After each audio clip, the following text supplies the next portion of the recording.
Maths এবং IST ভর্তি পরীক্ষা 2024-25 শিক্ষাবর্ষে ভর্তি তারিখ চেঞ্জ করা হয়েছে।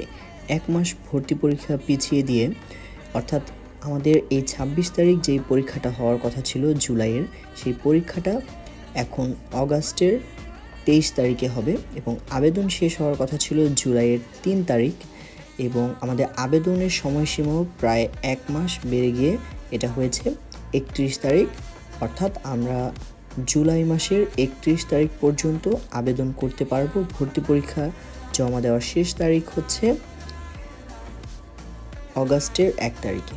সো এই আবেদনটা আমাদের 2020 থেকে 2024 সাল পর্যন্ত যারা এসএসসি পাস করেছে বিজ্ঞান বিভাগ থেকে বায়োলজি সহ মিনিমাম জিপিএ 2.5 শুধুমাত্র তারাই করতে পারবে। ভর্তি পরীক্ষার ফি হচ্ছে 700 টাকা।